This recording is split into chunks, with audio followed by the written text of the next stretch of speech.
Salam. Bugün sizinlə birlikdə psixoanalizin bəlkə də ən qəribə və təsirli əsərlərindən birinə baş vururuq. Sigmund Freudin Totem və Tabusuna. Salam.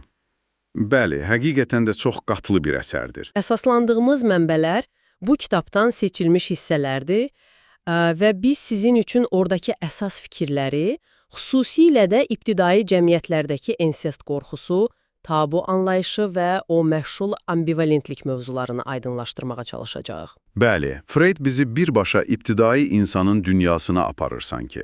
Onu tanımaq üçün əlimizdə qalanlar bilirsiniz.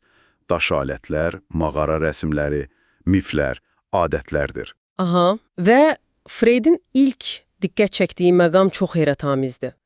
Avstraliya aborgenləri kimi bəzi qəbilələrdə, yəni cinsi həyatla bağlı başqa çox sərt qaydalar olmasa da, məhz yaxın qohumla cinsi əlaqəyə, yəni ensestə qarşı inanılmaz bir qadağa, bir ensest qorxusu var. Bu doğrudan da maraqlıdır. Niyə məhz ensest? Yəni başqa qaydalar bu qədər sərbəstkən bu niyə belə sərt? Freud bunun səbəbini necə izah edir? Freud'a görə bu sadəcə bir qanun deyil. Bu onların bütün sosial quruluşuna, düşüncə tərzinə hopub. Necə yəni? Məsələn, antropoloq Morgan'ın təsvir etdiyi təsnifatçı qohumluq sistemi var. Baxın, burada sizin üçün əsas olan qan qohumluğu deyil, aid olduğunuz qrupdur. Yəni, qohumluq anlayışı fərqlidir. Bəli, yəni bir uşaq atasının tayfasındakı bütün kişilərə ata, anasının tayfasındakı bütün qadınlara ana deyə bilər. Bu bizə çox qəribə gəlir, amma Həqiqətən qəribədir. Freud, Fihson kimi alimlərə istinadən düşünür ki, bunun kökündə çox güman ki, qədimlərdə mövcud olmuş qrup evliliyi adətinin izləri dayanır. Yəni, bir qrup kişinin bir qrup qadın üzərində ortaq ərlik hüququ olması kimi bir şey. Anladım. Deməli, bu ensest qorxusu təkcə qanunda deyil, adətlərdə də özünü göstərir. Bəs o qaçınma adətləri? Eşitmişəm ki, bəzi qəbilələrdə kürəkən qaynanası ilə heç üz-üzə gələ bilmir. Bu da onunla bağlıdır? Tamamilə. Bu qaçınma adətləri çox müxtəlifdir. Hətta bəzən dramatikdir.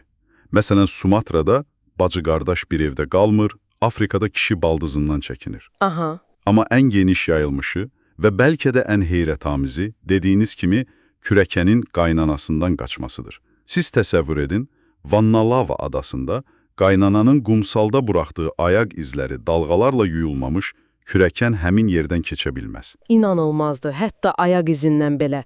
Bəs niyə məhz qaynana? Freud bunu necə yozur? Freud'in argumenti odur ki, bu qaçınmanın kökündə şuuraltı ensest təhlükəsindən qorunmaq dayanır. Qaynana fiquru, yəni şuuraltında kürəkən üçün ananı və ya bacını təmsil edər. Deməli, qadağan olunmuş arzuları oyatma qorxusu. Bəli, məhz belə. Bu yaxınlıq o qadağan arzuları oyada biləcəyi üçün belə sərt qaçınma qaydaları yaranır. Hətta bir Zulu qadınının çox maraqlı bir izahı var. Kürəkənin arvadını əmizdirən məmələri görməsi doğru deyil. Görürsünüz, bu sadəcə hörmət məsələsi deyil, daha dərin psixoloji qatları var. Bu qadağalar bizi birbaşa tabu anlayışına gətirir. Elə Freudin əsərinin ikinci əsas mövzusu, bu sözün mənası da çox qəribədir, elə deyilmi? Həm müqəddəs, həm də qadağan, təhlükəli. Elədir. Tabu Polineziya mənşəli sözdür və bu ikili mənanı müqəddəs, toxunulmaz və eyni zamanda təhlükəli, kirli, qadağan özündə birləşdirir. Latın dilindəki saçır sözü kimi bir şeydir. Bəs bunun izahı nədir? Niyə bir şey həm müqəddəs, həm də təhlükəli olsun ki? Bax, burada fərqli yanaşmalar var. Məsələn, Wundt kimi alimlər bunu sadəcə obyektlərdə olduğuna inanılan şeytani güclərdən qorxu ilə izah edir. Yəni, primitiv bir qorxu kimi? Bir növ. Amma Freud üçün məsələ bu qədər sadə deyil. O deyir ki, yaxşı, bəs bu qorxunun özü hardan gəlir? O, daha dərinə gedir və psixoanalitik nöqteyi nəzərdən deyir ki, tabunun kökündə ambivalentlik dayanır. Ambivalentlik? Yəni, o ziddiyyətli hisslər məsələsi. Eyni şeyə qarşı həm sevgi, həm nifrət kimi? Tam olaraq. Eyni obyektə, insana və ya anlayışa qarşı, eyni anda həm müsbət, sevgi, hörmət, pərəstiş, həm də mənfi, nifrət, qorxu, düşmənçilik hisslər bəsləmək. Freud'a görə tabu məhz bu daxili ziddiyyətin xaricə proyeksiya olunmuş formasıdır. Maraqlıdır. Bəs Freud bu ambivalentliyin nümunələrini harada görür? Məsələn, gündəlik həyatda? Bir neçə vacib sahədə, deyək ki, düşmənə münasibətdə. Baxın, ən döyüşkən, Hətta qəddar görünən qəbilələrdə belə düşmən öldürməyin öz tabuları var. Necə yəni? Düşmənə qarşı da tabu olur? Olur, bəli. Timuru, Dakota, Osaga kimi qəbilələrdə düşməni öldürən döyüşçü sanki bir günah işlətmiş kimi müəyyən təmizlənmə mərasimlərindən keçməlidir. Yas tutmalı, bəzi yeməklərdən, hətta cinsi əlaqədən müəyyən müddət çəkinməlidir. Bu çox qəribədir. Niyə axı? Düşməni öldürmək qəhrəmanlıq sayılmırmı? Freydə görə bu öldürmə əmrinin şuur altında nə qədər güclü olduğunun göstəricisidir. Həm də öldürülənə qarşı düşmən olsa belə müəyyən bir ambivalent hissin, bəlkə gizli bir heyranlıq, bəlkə də özünü onunla eyniləşdirmə hissinin işarəsidir. Yəni sırf nifrət deyil. Anladım.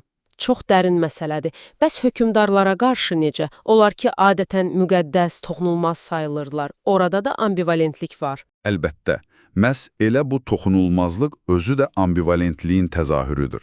Hökmdarlar, başçılar, krallar, bəli, onlar böyük gücə, manaya malikdir, onlara pərəstiş edilir, toxunulmazdılar.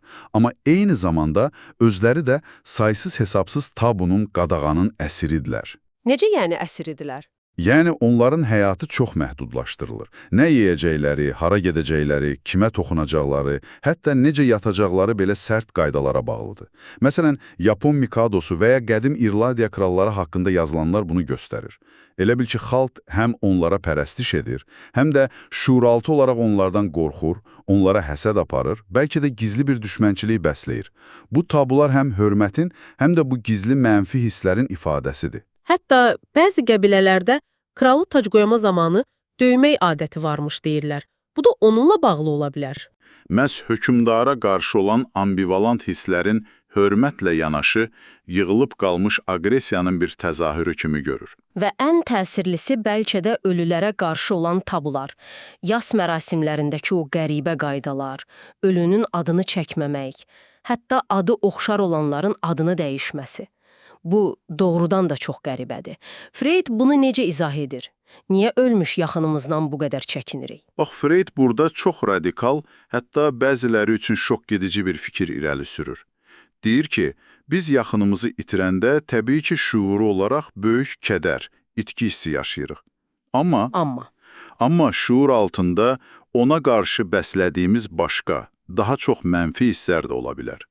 Keçmişdəki küskünlüklər, qəzəb, inciliklər, hətta bəzən çox gizli də olsa, onun ölümündən duyulan bir növ rahatlama hissi belə. Bu çox ağır bir iddiadır. Ağır iddiadır, bəli. Və bu mənfi hisslər bizim üçün qəbul edilməz olduğu üçün Freud deyir ki, biz onları özümüzdən uzaqlaşdırmaq üçün ölünün özünə proyeksiya edirik. Yəni o mənfi hissləri sanki ölünün üstünə atırıq. Nəticədə nə olur? Nəticədə əziz, sevdiyimiz ölümüz bizim üçün qorxulu, zərər verə biləcək bir ruha, bir varlığa çevrilir. Və biz ondan qorxmağa, çəkinməyə başlayırıq. Yas mərasimlərindəki o təcrid olunma, adını çəkməmək, əşyalarına toxunmamaq kimi tabular, həm ölüyə göstərilən hörmətin, həm də əslində özümüzün proyeksiya etdiyimiz bu təhlükədən qorunmağın ifadəsidir. Bu, həqiqətən də insanın öz daxili dünyası, öz hissləri ilə bağlı çox fərqli, çox dərin bir baxışdır. Freud sonda bu qədim tabularla müasir psixologiya arasında bir əlaqə qurur, elə deyilmi? O, obsessiv nevrozla bağlı. Bəli, bu da çox vacib bir məqamdır. Freyd ibtidai insanın tabu qaydaları ilə müasir dövrdə müşahidə edilən obsessiv-kompulsiv pozuntu, yəni OKP simptomları arasında güclü oxşarlıqlar görür. Nə kimi oxşarlıqlar? Hər ikisində məntiqi əsası olmayan irrasional qadağalar var. Hər ikisində bu qadağaları pozmamaq üçün yerinə yetirilən məcburi, ritualistik hərəkətlər var. Məsələn, əlini dəfələrlə yumaq, müəyyən sözləri təkrarlamaq kimi. Hər ikisində toxunma qorxusu, çirklənmə qorxusu ön plandadır. Və ən əsası, hər ikisində qaydanı pozmağın çox pis nəticələrə, bir növ cəzaya səbəb olacağına dair güclü, sarsılmaz bir inanc var. Deməli, Freuda görə nevroz sanki fərdi bir din kimidir.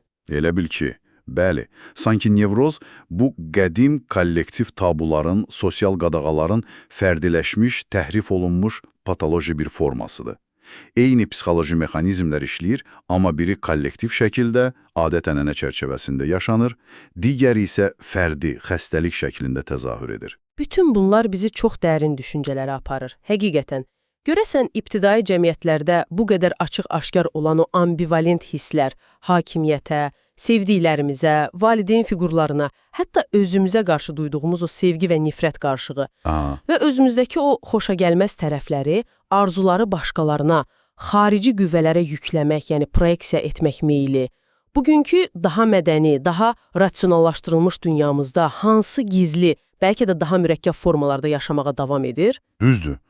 Bəlkə də bizim artıq tabu adlandırdığımız açıq-aşkar qadağalarımız azalıb, amma o altda yatan psixoloji mexanizmlər, o daxili ziddiyyətlər, qorxular, arzular hələ də bizim münasibətlərimizi, seçimlərimizi, hətta cəmiyyətimizin quruluşunu formalaşdırır. Bəli, Freydin bu təhlilləri 100 ildən çox vaxt keçməsinə baxmayaraq, bizi hələ də özümüz haqqında düşünməyə vadar edir. Bəlkə də o ibtidai dediyimiz düşüncə tərzi heç də bizdən o qədər uzaq deyil. Bu barədə düşünməyə dəyər.